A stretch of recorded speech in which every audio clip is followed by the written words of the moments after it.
Hello friends, welcome back to Smart Pads. இந்த வீடியோவில் நம்ம என்ன பார்க்க போகிறோம்னா நம்ம ரொம்ப நாளாக நம்ம வீட்டில் இருக்க பேட்ஸோட கலெக்ஷன் பார்க்கல. ஆக்சுவலாக இந்த வீடியோவில் நம்ம பேட்ஸ் கலெக்ஷன் பார்க்க போகிறதில்ல. நம்ம மெயினாக என்ன பார்க்க போகிறோம்னா நம்மளோட காக்டெயில் கேஜஸ் எல்லாருக்குமே தெரியும்.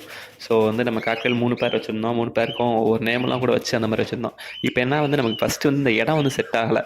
ஏன் செட் ஆகலை அப்படின்னா கீழே கிரவுண்டில் இருக்குல்ல. ஸோ எலி நல்லா ஓட்டை போட்டு தோண்டி வச்சிருது, கேஜ் மேலே ஏறுது. ஸோ அதுக்கு நமக்கு உள்ளே எக்கு வச்சாலும் எலி பெரிய பெரிய எலியாக வேறு இருக்குது. அது கொஞ்சம் ரொம்ப டிஸ்டர்ப் பண்ணுது. ஆக்சுவலாக பேட் டிஸ்டர்ப் பண்ணல, அது ஏறவும் பேட்லாம் கொஞ்சம் பயப்படுது. ஸோ இந்த இடத்த கண்டிப்பாக நம்ம சேஞ்ச் பண்ணிடலாம். சேஞ்ச் பண்ணால் தான் நமக்கு ப்ரீட் ஆகும். ஏன்னா ரொம்ப நாள் ஆச்சு, கிட்டத்தட்ட ஒரு 3 பேருக்குமே ஒரு 1.5 இயர்ஸ் ஆக போகுது. ஒரே ஒன் டைம் மட்டும் இந்த நடுவில் இருக்கிறது மட்டும் குஞ்சு பொறிச்சிச்சு. ஆனால் அது ஒரு ரீசன்லாம் இறந்துடுச்சு குஞ்சு. ஸோ நம்ம இந்த தடவை கரெக்டாக அப்டேட் பண்ணணும் அப்படின்னு சொல்லிட்டு லொக்கேஷனை ஃபுல்லாக கம்ப்ளீட்டாக சேஞ்ச் பண்ண போகிறோம். வேறு இடத்துக்கு மாற்ற போகிறோம். ஸோ மாற்றிட்டோம்னா நமக்கு கண்டிப்பாக இதில் நம்ம ரிசல்ட் எடுத்தே ஆகணும். எப்போயுமே கரெக்டாக நமக்கு போகிறோம், முட்டை போடும், அடகாக்கும், எல்லாமே பண்ணும். இந்த எலி தோலில் நமக்கு ஃபுல் டிஸ்டர்ப் பண்ணி விட்டுருது. இல்லை வேறு ஏதாவது அன்வான்ட் நாய்ஸ் சொன்னால இப்போ தீபாவளி வந்துருச்சு போன டைம். ஸோ எல்லாமே கொஞ்சம் ப்ராப்ளம் ஆகிடுச்சு. ஸோ இந்த தடவை நம்ம கரெக்டாக பண்ணலாம் அப்படின்னு சொல்லிட்டு நம்ம மாற்றிட்டோம். இப்போ ஒரு பேரை பிடிச்சாச்சு. இப்போ நீங்கள் பிடிச்சிருக்கிறது மேல் பேர்டு. இது நம்மகிட்ட எப்பயுமே இருக்கிறது தான். ஒன் ஆஃப் எனக்கு ரொம்ப பிடிச்சதுன்னு சொல்லலாம். அடுத்து இது என்னென்னா, எனக்கு பிடிக்கிறது ரொம்ப கஷ்டம். அதாவது கையை பயங்கரமாக கடிக்கும். லவ் பேர்ட்ஸ் மாதிரி ஈஸியாக வெறும் கையில் பிடிக்க முடியாது. இதை நம்ம பிடிக்கணும் அப்படின்னா கண்டிப்பாக துணி மேலே ஏதாவது ஒரு துணி போட்டு நல்லா கவர் பண்ணி மேக்ஸிமம் க்ளவுஸ் யூஸ் பண்ணிக்கோங்க. நம்ம க்ளவுஸ் இல்லாதனால நமக்கு நார்மலாக மஞ்சள் பை இந்த மாதிரி போட்டு பிடிக்கிறோம். நார்மலாக வெறுங்கையில் பிடிச்சோம்னா வாய்ப்பே கிடையாது. நல்லா கையை கொத்தா எடுத்துரும். ஸோ ரொம்ப கஷ்டம். அதே மாதிரி பிடிக்கும்போது ரொம்ப பயமுறுத்தக்கூடாது. கொஞ்சம் அப்படியே பயமுறுத்தினாலும் அது இப்போ நம்மகிட்ட இருக்கிறதுலாம் ஒரு பழகிடுச்சு. இருந்தாலும் நம்ம பயப்படுற மாதிரி ஆக்ஷன் பண்ணுவோம். அதனால் பண்ணோம். ரொம்பலாம் அலறாது. சில பேர்ட்லாம் பார்த்தோன்னா பயத்தில் ஹார்ட் அட்டாக்கே வந்துடும், இல்லைனா தலை சுற்ற ஆரம்பிச்சிடும். அந்த மாதிரிலாம் இருக்கும் சில பேர்ட்ஸு. ஸோ நம்மக்கிட்ட அப்படிலாம் எதுவும் கிடையாது. இந்த பார்த்திங்களா, பிடிச்சாலும் கையை கடிக்க தான் ட்ரை பண்ணுவோம். அந்தளவு ரொம்பலாம் பயப்படாது. ஸோ பாருங்கள், இதை நம்ம எங்கே ஷிஃப்ட் பண்ண போகிறோம் அப்படின்றத நான் வீடியோவில் கண்டினியூஸாக சொல்கிறேன். ஏன்னா எனக்கு இது தெரிஞ்சு இனிமேல் நமக்கு ஒரு மினி ஃபார்மாகவே மாறிடும்னு நினைக்கிறேன். ஏன்னா நம்ம அப்படிப்பட்ட இடத்தெல்லாம் சேஞ்ச் பண்ணிட்டோம். ஸோ பார்ப்போம், ஃபியூச்சர் அப்டேட்டில் எப்படி இருக்குன்னு பார்ப்போம். இது நம்ம கிளச்சஸ் எடுக்க ஆரம்பித்தோம் அப்படின்னா நம்ம இன்னும் நிறையா பேட்ஸ் வாங்கி அடுத்து என்ன செய்யலாம் அப்படின்னு சொல்லி பார்க்கலாம். ஸோ இப்போ கீழே இருக்கிறது இதில் என்னென்ன இருக்குன்னா 2 இருக்கும். ஒன்று கீழே இருக்கிறதுல மேல் பேர்டு நம்ம இங்கே லோக்கலில் வாங்கினது. ஃபீமேல் நம்ம சென்னையில் வாங்கணும்னு நினைக்கிறேன். ஸோ பார்ப்போம். இதுக்கு சார் இதுவும் எப்போ டைம் எக் வச்சது. இதுக்கும் ஒவ்வொரு கம்ப்ளைண்ட்டாக மெயினாக எலி கம்ப்ளைண்ட் தான். ஸோ பார்ப்போம். இந்த நம்ம எல்லாமே சேஞ்ச் பண்ண போகிறோம். எனக்கு தெரிஞ்சு 3மே சக்ஸஸாக ப்ரீட் ஆக போகுதுன்னு நினைக்கிறேன். ஸோ நம்ம வெயிட் பண்ணி பார்ப்போம். ஏன்னா நமக்கு இப்போ இன்னொன்று நான் இப்போ என்ன உள்ளே மாற்றிட்டனால அங்கே நம்ம கிளைமேட் இஷ்யூ வராது. இப்போ வெளியில் நம்ம அவுட்டோரில் வச்சோம்னா கிளைமேட் இஷ்யூ ஒரு முக்கியமான ஒரு இது இருக்கும். ஸோ பார்ப்போம். ஹெல்த்தியாக ஃபுட்டு டயட்லேருந்து எல்லாமே மெயின்டைன் பண்ணி நல்லா கரெக்டாக கொடுத்து நமக்கு எப்படி வருதுன்றதை பார்க்கலாம். ஸோ இந்த இதை பிடிக்கிறதுக்கே ரொம்ப நேரம் போச்சு. நானும் ரொம்ப நேரமாக ட்ரை பண்ணி பார்த்தேன். கஷ்டப்பட்டு தான் பிடிச்சோம் அதை. ஸோ ஒரு வழியாக பிடிச்சிட்டு நான் எல்லாத்தையும் மேலே கொண்டு போயிட்டு அடுத்து எப்படி இருக்குன்றதை நான் உங்களுக்கு நான் காட்டுறேன். ஸோ வீடியோ கண்டினியூஸாக பாருங்கள், என்ன செய்யலான்னு சொல்கிறேன். ஸோ பேட்ஸ் எல்லாத்தையும் நம்ம பிடிச்சாச்சு. இப்போ பேட்ஸ் எல்லாத்தையும் பிடிச்சிட்டு நமக்கு இப்போ அதுக்கப்புறம் நமக்கு வீடியோ நமக்கு கேஜஸ் எப்படி நம்ம மேலே ஷிஃப்ட் பண்ணுறோம் அந்த வீடியோ நம்ம எடுக்க முடியாது. ஏன்னா நம்ம ஹெல்ப்பும் தேவைப்படும். ஸோ நான் பேட்ஸ் அதாவது கேஜஸ் நான் மேலே எங்கே வைக்க போகிறோமோ அந்த இடத்துல வச்சுட்டு அதுக்கப்புறம் நான் உங்களுக்கு வீடியோ நான் எப்படி இருக்கும் ஓப்பன் பண்ணி காட்டுறேன். இப்போ எல்லா பேட்ஸையும் சேஃபாக பிடிச்சாச்சு. நல்ல எதையும் பறக்க விடலை. ஆனால் அது பயங்கரமாக கையை கடிக்கும். நான் இப்போ தான் கடி வாங்கணும். ஸோ நம்ம அடுத்து நான் கேஜஸ் எல்லாத்தையும் எடுத்து வச்சுட்டு நம்ம அடுத்த வீடியோ ஃபர்தராக பார்க்கலாம். இப்போ என்ன பண்ணியிருக்கோம் அப்படின்னா, நம்ம மொட்டை மாடியில் ஒரு ரூம் இருக்குது. அந்த ரூமில் நமக்கு எந்த டிஸ்டர்பன்ஸுமே கிடையாது. எலி தொல்லை எதுவுமே கிடையாது. நம்ம சும்மா நமக்கு ஒரு நார்மலாக நம்ம ஸ்டோரேஜ் ரூம் மாதிரி யூஸ் பண்ணியிருந்தோம். இப்போ அந்த ரூமை க்ளீன் பண்ணிவிட்டு நம்ம அங்கே ஃபார்ம் அங்கே தான் கொண்டு போகிறோம். இப்போதைக்கு நம்ம என்ன ஐடியாவில் இருக்கோம்னா 3 பார்ட்டிஷன் மேலே கொண்டு அதுக்கு ப்ரீடிங் பாக்ஸ் எல்லாம் வெளியே கட்டிட்டோம். ஸோ எதுக்கு உள்ளே கட்டிட்டுன்னு சொல்லிட்டு வெளியே கட்டிட்டோம். ஸோ இந்த இடம் கரெக்டாக செட் ஆகும்னு நினைக்கிறேன். இன்னும் ஃபியூச்சரில் இதுக்கு நல்லா பொறுக்கிது அப்படின்னா நம்ம இதே மாதிரி வேறு கேஜஸ் வாங்கி இன்னும் ஒரு 3 பேரை வாங்கி இது கொஞ்சம் மினி ப்ரீடிங் ஃபார்மாகவே ஆரம்பிச்சிடலாம். ஸோ இப்போ தான் நம்ம ஒரு ஸ்டெப் எடுத்து வச்சுருக்கோம். ஸோ பார்ப்போம், நம்ம ரிசல்ட் எப்படி இருக்குன்றதை பார்ப்போம். நமக்கு நார்மலாக அந்த எப்போயுமே அந்த சென்டரில் அந்த பேரை சென்டர்லேயே விட்டுட்டோம். அந்த மீதி இருக்க கீழே இந்த கடைசி அந்த பேரை மேலே மாற்றிட்டோம். ஸோ பார்ப்போம் எப்படி இருக்குன்ட்டு. நம்ம வழக்கம் போல் நமக்கு ஃபுட்டு ரொம்ப எடுத்துட்டோம். ஸோ இப்போ என்னென்னா கோதுமைலாம் கரெக்டாக வச்சுட்டு தண்ணிலாம் கரெக்டாக வச்சுட்டு ஸோ ரொம்ப டிஸ்டர்பன்ஸே இல்லாமல் ஒரு இடத்துல வச்சுருக்கோம். ஸோ பார்ப்போம், ரிசல்ட் நமக்கு போக தான் தெரியும் எப்படி இருக்குன்ட்டு. ஆனால் நமக்கு வெயிட் பண்ணி பார்க்க முடியாது. நம்ம வீட்டில் இருக்க பேட்ஸோட மொத்தம் ஃபுல்லாக எல்லா வீடியோவும் சேர்த்து நான் ஒரு நாள் போடுறேன்னு சொன்னேன். டவர் டைம் கிடைக்கவே இல்லை. இன்னும் நான் எடுக்கவும் இல்லை. ஸோ நம்ம அதையுமே நான் கூட வச்சுருக்கேன் எடுத்து ஒரு வீக்லி நம்ம 2 வீடியோ போடலான்ற ஐடியாவில் இருக்கோம். ஸோ ஒரு வீடியோ நம்ம நம்ம ஃபிஷ் ஷாப் பற்றி போட்டு ஒரு வீடியோ வந்து பேட்ஸை பற்றி போடலாம் அப்படின்ற ஒரு திங்கிங் ஓடிட்டே இருக்குது. ஸோ பார்ப்போம், நீங்கள் எவ்வளோக்கெல்லாம் சப்போர்ட் பண்ணுறீங்களோ அவ்வளோக்கெல்லாம் சப்போர்ட் பண்ணால் தான் எனக்கு அடுத்த வீடியோ போகும். எனக்கு மெயின் என்னென்னா எல்லாருமே வீடியோ பார்க்குறீங்க, ஆனால் வந்து சப்ஸ்கிரைப் பண்ண மாட்டேறீங்க, லைக்கு அந்த மாதிரிலாம் எதை பண்ண மாட்டேறீங்க. ஸோ இதெல்லாம் பண்ணால் தான் நமக்கு அடுத்து வந்து மோட்டிவ் ஆகும். நமக்கு எவ்வளோக்கெவ்வளோ மற்றவங்க ஷேர் பண்ணி பார்க்குறாங்களோ அதுதான் சரி அடுத்து நிறையா வீடியோ போடணும்னு தோணும். அது பண்ணாதனால நமக்கு வந்து வீடியோ போடுவாங்களா மாட்டாங்களா பார்ப்பாங்களா அப்படின்ற மாதிரி ஒரு தோணுது. ஸோ பிடிச்சிருந்தா மற்றவங்களும் ஷேர் பண்ணி விடுங்க, மற்றவங்களும் பார்க்கட்டும். காக்டெயிலில் இருக்க ஏதாவது நம்ம இப்போ என்ன மிஸ்டேக் பண்ணியிருக்கோன்னு யாராவது தெரிஞ்சால் காக்டெயில் ப்ரீடர்ஸ் யாராக இருந்துச்சுன்னா ஏதாவது நமக்கு கமெண்ட் செக்ஷனில் சொன்னிங்கன்னா நம்ம அதுக்கு அத்தப்பில் நம்ம கொஞ்சம் கரெக்ட் பண்ணிக்கலாம் ஏதாவது மிஸ்டேக் பண்ணியிருக்கோம் அப்படின்றது. இப்போ நம்ம ப்ரீடிங் பாக்ஸ் மூலம் பாட் மாட்டலாம்னு நினச்சேன். சரி அப்புறம் வந்து இது எப்படி நம்ம ப்ரீட் ஆயிருக்குன்னு தெரியல. ஆல்ரெடி ப்ரீடிங் பாக்ஸ் ரொம்ப நாளாக பழகுனால சரி ப்ரீடிங் பாக்ஸே மாட்டிடுவோம் அப்படின்னு நினச்சேன். அதனால தான் மாட்டியிருக்கோம். உள்ளே வந்து நம்ம மரத்துள்ள எல்லாமே போட்டு வச்சாச்சு, ப்ரீடிங் பாக்ஸ்லேயே எல்லாமே போட்டாச்சு. நான் வந்து வீடியோவில் எடுக்கல, நான் ஆல்ரெடி போட்டு ஃபிக்ஸ் பண்ணி வச்சுட்டேன். நான் மெயினாக என்ன நினச்சேன்னா வந்து பேட்ஸ் வந்து வேறு இடத்துக்கு மாத்திரம் செட் ஆகணும். ஸோ வந்து பயப்படக்கூடாது. இப்போ நம்ம பேடை உள்ளே விட்டுட்டு நம்ம ரெண்டாவது வந்து ப்ரீடிங் பாக்ஸ் பண்ணிட்டோம்னா பயப்படும்.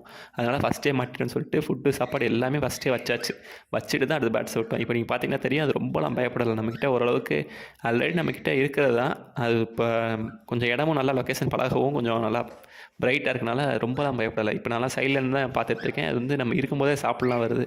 ஸோ எனக்கு தெரிஞ்சு நல்லா செட் ஆகிடும்னு நினைக்கிறேன். நம்ம கூடிய சீக்கிரம் பார்ப்போம் ரிசல்ட் எப்படி இருக்குன்னு. இப்போ இன்றைக்கினா அது எப்படியும் ஒரு இந்த மாதத்தில் வந்து எக் வச்சிருந்தா நினைக்கிறேன். ஆனால் இப்போ வந்து சீசன் பண்ண மாட்டாங்க, ஏன்னா ப்ரீடிங் வந்து மழை சீசன் ஆரம்பிச்சதுனால பண்ண மாட்டாங்க. நமக்கு உள்ள இண்டோரில் இருக்கனால ப்ராப்ளம் இல்லை. ஸோ பார்ப்போம் எப்படி இருக்குது அப்படின்றத பார்ப்போம். இந்த மாதிரி பேடை நான் வந்து எப்படின்னா அந்த பேடை கேஜிலேருந்து நம்ம பிடிக்க ட்ரை பண்ணும்போது கையை கடிச்சிருச்சு. அதனால் வந்து எதுக்கிட ரிஸ்க்குன்னு சொல்லிட்டு நமக்கு கேஜிலேருந்து நம்ம டேரெக்டாகவே உள்ளே விட்டுலாம் அப்படின்னு சொல்லிட்டு ஐடியா பண்ணிட்டோம். ஏன்னா நமக்கு திருப்பி நம்ம கையில் சின்ன கேஜாக வேறு இருக்கா, நல்லா கடிச்சிடும் அப்படின்றனால நம்ம டேரெக்டாக இந்த மாதிரி வச்சு நமக்கு அப்படியே உள்ளே போச்சிட்டோம். அது ரொம்ப ஸ்டார்டிங்கில் போகலை, அடுத்து கொஞ்சம் நேரம் கழிச்சு அதுவாகவே போயிடுச்சு. ஸோ அது ஓரளவுக்கு செட் ஆகிடுச்சுன்னா நம்ம ரொம்பலாம் இருந்து எதுவுமே பயமுத்தலை. பார்ப்போம் எப்படி இருக்குது அப்படின்றத பார்ப்போம். நம்ம ஸ்டார்டிங்கில் வந்து கொஞ்சம் உள்ளே போக பயந்துச்சு, ஆனால் லைட்டாக போகவும் அடுத்து நல்லா பறக்க ஆரம்பிச்சிருச்சு. நம்ம ஸ்டிக்கையும் வந்து ஃபஸ்ட்டு வந்து பறக்க முடியாத மாதிரி, அதாவது இந்த பக்கம் வந்து நல்லா நகண்டுக்கிற மாதிரி கொஞ்சம் பெரிய ஸ்டிக்காக போட்டிருந்தோம். இப்போ வந்து டபுள் சைடை போட்டு 2 சைடு பறக்கிற மாதிரி ரெடி பண்ணிட்டோம். ஸோ இது அதுக்கு யூஸ்ஃபுல்லாக இருக்கும் அப்படின்றதில் வந்து பண்ணியாச்சு. நமக்கு என்ன முடியுமோ நமக்கு தெரிஞ்சதை வந்து பண்ணிட்டோம்.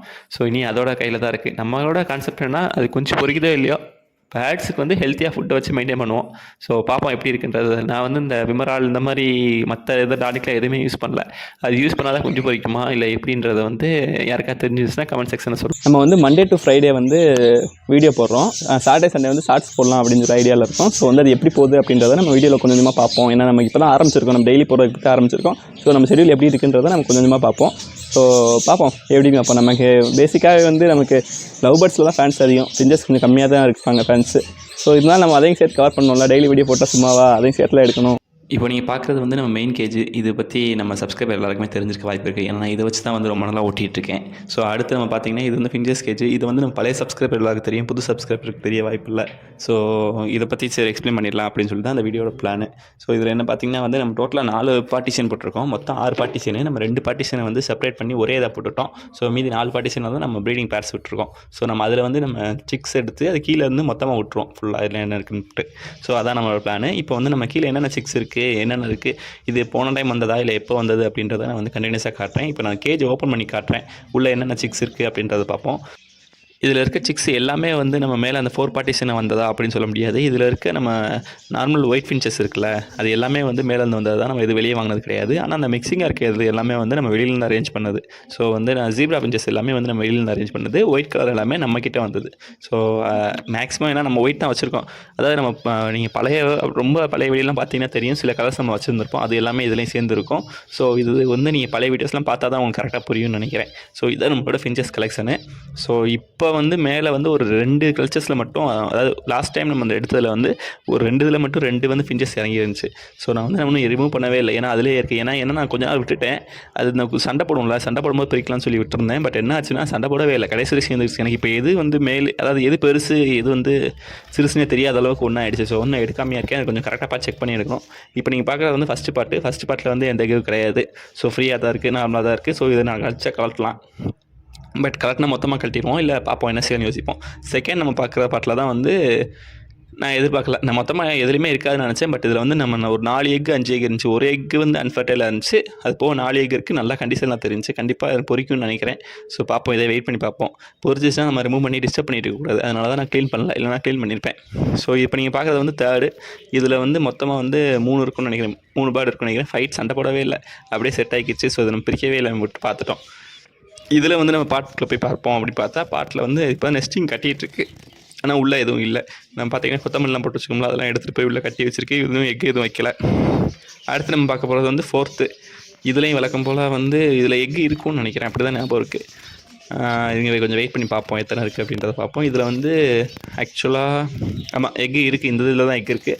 ஒரு 4 எக்கு இருக்குது. ஆனால் இது பொரிக்குமா அப்படின்றது தெரில. ஏன்னா 4 எக்குமே தனித்தனியாக இருக்குது, ஒன்றா இல்லை. இது கரெக்டாக இடையில உட்காந்த மாதிரி தெரில. ஸோ தேவைப்பட்டால் நம்ம இதை வேணால் எடுத்துடலாம். மேபி நம்ம 3 தான் வந்து எடுத்துடலாம், 3 பாட்டை. ஸோ இதான் நம்ம பிளானு. ஸோ ஃபிஞ்சஸ் வீடியோவும் பிடிக்கும்னு நினைக்கிறேன். ஸோ வந்து அதுக்கு நீங்கள் சப்போர்ட் பண்ணிங்கன்னா தான் நமக்கு அடுத்து கொஞ்சம் ஹெல்ப்ஃபுல்லாக இருக்கும் அடுத்த வீடியோ போல். ஸோ தேங்க்ஸ் ஃபார் வாட்சிங். இந்த வீடியோ வந்து நமக்கு என்ன பிளான்னா வந்து நான் சும்மா வந்து நம்ம பேட்ஸை பார்த்துட்டு இருந்தேன். நம்ம பேட்ஸை பார்த்துட்டு இருக்கும்போது பார்த்தோம்னா டோட்டலாக வந்து எனக்கு 4 chicks வந்து கண்ணுக்கு தெரிஞ்சு. நான் வந்து நம்ம லாஸ்ட் வீடியோவில் பார்த்தோம்னா டோட்டலாக வந்து நம்மக்கிட்டே இருக்கிறது வந்து இந்த ஆப்போசிட்டில் இருக்க மேலே டாப்பில் இருக்க பானையில் வந்து 3 chicks இருந்துச்சு. வேறு எதுலேயும் வந்து நம்ம சிக்ஸ் இல்லை. 6 இருந்தாலும் நம்ம இறங்குற சைஸ் இல்லை. பட் பார்த்தா நமக்கு 4 chicks இருந்துச்சு. எனக்கு வந்து டவுட் ஆகிடுச்சு, என்னடா நம்ம இது பானையை மிஸ் பண்ணிட்டோமா போன டைம் செக் பண்ணுறதுக்கு. எப்பட்றா எனக்கு அப்படி தோணுச்சு. சரி ஓகே, நம்ம வந்து நமக்கு உள்ளே போய் பார்ப்போம். கேஜுக்குள்ளே போய் பார்த்தோம்னா எதுவும் வேறு ஏதாவது சிக்ஸ் இருக்கா, போன டைம் எது மிஸ் பண்ணுறோமா பார்ப்போம்னு நினச்சி உள்ளே போய் பார்த்தேன். ஃபஸ்ட்டு இதில் வந்து வழக்கம் போல் 4 எக் இருந்துச்சு. ஆனால் ஒரு எக் வந்து அன்ஃபர்டைல் நான் விட்டுட்டேன். ஆனால் ஸோ 3 எக்ஸில் பார்ப்போம். எனக்கு தெரிஞ்சு கொஞ்சம் டவுட்டு தான் பொறிக்கிறது. ஏன்னா கொஞ்சம் வந்து நல்ல ஃபைட்லாம் வந்துச்சு. ஸோ வந்து இது வந்து வேஸ்ட்டு தான் நினைக்கிறேன். ஸோ வெயிட் பண்ணி பார்ப்போம், இருந்தாலும் எடுக்க வேண்டாம். நெக்ஸ்ட்டு பானையில் பார்த்தோம்னா வந்து நம்மளோட எல்லோ கலர் பேர். இந்த பேர் வந்து ஒரு 5 எக் வச்சிருக்கு. இது எப்பயுமே வந்து சிக்ஸ் எல்லாம் பொரிச்சிடும். மேபி இந்த டைம் ஒரு 3 to 4 chicks எதிர்பார்க்குறேன். ஸோ இது வந்து கண்டிப்பாக பொரிக்கும்னு நினைக்கிறேன். நம்ம அடுத்து பார்த்தீங்கன்னா வந்து இதில் ஒரு 6 எக் இருக்குது. இதுவும் ஒரு நல்ல ஒரு அடல்ட் பேர் தான். ஸோ வந்து இதுலேயுமே வந்து எப்படியும் 3 to 4 வாட்ச் பொரிக்கும் அப்படின்ற ஜட்ஜ் பண்ணுறேன். மேக்ஸிமம் இந்த டைம் நிறைய எக் வச்சிருக்கு. ஸோ என்ன சர்ப்ரைஸ் அப்படின்னா இந்த பானைக்குள்ளே வந்து நம்ம சிக் இருந்திருக்கு. இதெல்லாம் நம்ம பார்க்காம இருந்திருக்கோம். ஏன்னா வந்து ஒரு சிக் ஆல்ரெடி இறந்துருக்கு பாருங்க. ஸோ நான் இது ஸ்கிப் பண்ணிட்டேன், நம்ம காட்டல. அடுத்து இன்னொரு பெரிய சர்ப்ரைஸ் என்னன்னா வந்து இதில் நீங்கள் பார்க்குறீங்களா 3 சிக் இருக்கா. இந்த சிக் வந்து எப்படி இந்த க்ரீன் கலரில் வந்துச்சு அப்படின்றது தெரில. இப்போ இதுக்கு பார்க்குற ஃபீமேலுக்கு வந்து ஆக்சுவலாக 2 பேர் இருக்குது. 2மே வந்து மேல் தான். 2மே ப்ளூ சீரிஸ் தான். ஃபீமேலும் ப்ளூ சீரிஸ் தான். பட் சிக்ஸ் பார்த்தீங்கன்னா 3மே க்ரீன் சீரிஸ் இருந்திருக்கு. இதுவும் வந்து எப்படா அப்படின்ற நிலமையில தான் இருக்குது. ஸோ இது எனக்கு எப்படி என்ன கலராக போகுது என்னங்கிறது தெரில. ஸோ நம்ம இதே வெயிட் பண்ணி தான் பார்ப்போம். லாஸ்ட் டைம் வந்து ஒரு 3 ஸ்பேங்கிள்ஸ் வந்துச்சு இந்த இதில். ஸோ இந்த டைம் வந்து சம்மந்தம் இல்லாமல் கலராக இருக்குது. ஸோ வந்து அது பெருசாக தான் எப்படி இருக்குன்னு எங்களுக்கு தெரியும். ஸோ இதுதான் பெரிய சர்ப்ரைஸ். மொத்தம் வந்து இந்த தடவை எதிர்பார்க்காத சர்ப்ரைஸ் வந்து இதில் க்ரீன் சீரிஸ் வந்ததும் அதுக்கப்புறம் அந்த தான். இதில் தான் போன டைம் வந்து 3 பேர்டு இருந்துச்சு. இது வந்து நெக்ஸ்ட் அவுட் ஆகிடுச்சு 3மே. ஸோ அதாவது நான் வீடியோ ஆட் பண்ணியிருப்பேன். இந்த டைம் அடுத்து எக் வச்சிருக்கு. இப்போ இது நீங்கள் பார்க்குற அந்த எல்லோ சீரிஸ்னு சொன்னால இதான் ஒன்று தான் எல்லோ சீரிஸு. உள்ளே இருக்க இந்த ஃபீமேல் தான் மேபி அந்த ஒரு க்ரீன் கலர் சிக் இருக்குன்னு சொன்னால அதுக்கு பேரண்ட்டாக இருக்கும்னு நினைக்கிறேன். ஸோ இப்போ நீங்கள் இந்த பானையில் ஒன்றும் இல்லை. இந்த பானைக்கு மேலே வந்து உங்களுக்கு சிக்ஸை வந்து நான் தனியாக எடுத்து காட்டியிருக்கேன். ஏன்னா எனக்கு சுத்தமாக எனக்கு ஐடியாவே இல்லை. நான் பொண்ணு செக் பண்ணால் எப்படி மிஸ் பண்ணேன்னு தெரில. இப்போ நீங்கள் மேலே பார்த்தீங்கன்னா 2 சிக் இருக்குது. ஸோ வந்து அதான் கன்ஃபியூஸ் ஆகிடுச்சு நமக்கு. ஸோ மேபி இந்த டைம் எல்லாம் செக் பண்ணிட்டோம். இந்த டைம் வந்து கரெக்டாக தான் பார்த்துருக்கோம்னு நினைக்கிறேன். எல்லா பானையும் பார்த்துட்டோம். ஸோ பார்ப்போம் எப்படி இருக்குன்னு பார்ப்போம். இதில் வந்து டோட்டலாக வந்து 4 சிக்ஸை வந்து நான் உங்களுக்கு டோட்டலாக காட்டிருக்கேன். இந்த டைம் வந்து நமக்கு நெக்ஸ்ட் அவுட் மட்டும் ஒரு 7 6 கிட்டே வந்திருக்குன்னு நினைக்கிறேன். ஸோ மேபி அடுத்த ஒரு 3 வீக்ஸ்க்கு அப்புறம் வந்து கிளச்சஸ் வந்து நிறையாவே வரும் அப்படின்னு எதிர்பார்க்குறேன். இப்போ நீங்கள் பார்க்குறீங்களா பானை மேலே இருக்க ஃபீமேல் தான் வந்து நம்ம எதிர்பாராத ட்விஸ்ட்டு. ஸோ இதான் வந்து பிக் சர்ப்ரைஸ்ன்னு சொன்னோம்ல, அந்த சர்ப்ரைஸ் இது. ஸோ பார்ப்போம். இப்போதைக்கு நெக்ஸ்ட் அவுட் ஆகிற மாதிரி இருந்த எல்லாமே நெக்ஸ்ட் அவுட் ஆகிடுச்சு. ஸோ இன்னும் ஒரு பானை தான் இருக்குது. அந்த பானையில் 3 சிக் இருக்குது. அது மேபி நெக்ஸ்ட் வீக்கில் நம்ம அடுத்த வீடியோ போடுறப்போ நெக்ஸ்ட் அவுட் ஆயிருன்றது ஜட்மெண்ட்டு. இல்லைனா மேபி அது ஒரு இறங்குற சைஸ்லேயாச்சும் வந்துடும். இதில் ஒரு சிக் இருக்குல்ல, டோட்டலாக வந்து 4 சிக்ஸ் வந்து இப்போ நெக்ஸ்ட் அவுட் ஆயிருக்கு. ஸோ அது எல்லாத்தையும் பார்த்தாச்சு. ஸோ வீடியோ பிடிச்சிருக்குன்னு நினைக்கிறேன். வீடியோ பிடிச்சிருந்துச்சுன்னா லைக் பண்ணுங்கள், ஷேர் பண்ணுங்கள். நீங்கள் மற்றவங்களுக்கு ஷேர் பண்ணால் தான் அடுத்து நமக்கு வந்து மோட்டிவேட்டாக இருக்கும் அவங்க வியூஸ் பார்க்கும்போது. ஸோ அப்போ தான் எனக்கு அடுத்த சில வீடியோலாம் போட தோணும். ஸோ வீடியோ பிடிச்சிருந்துச்சுன்னா லைக் பண்ணுங்கள். ஸோ உங்களுக்கு வீடியோ பிடிச்சிருக்குன்னு நினைக்கிறேன். வீடியோ பிடிச்சிருந்தா வந்து எனக்கு லைக் பண்ணி ஷேர் பண்ணி விடுங்க. முடிஞ்சாலும் சப்ஸ்கிரைப் பண்ணுங்கள். யாருமே சப்ஸ்கிரைப் பண்ண மாட்டேங்க. நான் வீடியோ வந்து நல்லா தான் பார்க்குறீங்க, ஆனால் யாருமே சப்ஸ்கிரைப் பண்ண மாட்டேங்க. நீங்கள் சப்ஸ்கிரைப் பண்ணால் தான் எனக்கு கொஞ்சம் மோட்டிவேஷனாக இருக்கும். ஸோ உங்களுக்கு பிடிச்சிருக்கு அப்படின்னா சப்ஸ்கிரைப் பண்ணி வச்சுக்கோங்க. அப்போ தான் எனக்கு கொஞ்சம் ஹெல்ப்ஃபுல்லாக இருக்கும். ஸோ நெக்ஸ்ட் வீடியோவில் பார்க்கலாம். நம்ம டெய்லி வந்து வீடியோ போட்டுட்ருக்கோம். டெய்லி கரெக்டாக வந்து 6 மணிக்கு வீடியோ போட்டுருக்கோம். மண்டே டு ஃப்ரைடே வந்து நம்ம வீடியோ வந்துடும். ஸோ பிடிச்சிருந்தா நமக்கு சப்ஸ்கிரைப் பண்ணி கொஞ்சம் மோட்டிவேட் பண்ணிங்கன்னா நல்லாயிருக்கும். ஸோ தேங்க்யூ ஃபார் வாட்சிங். பை.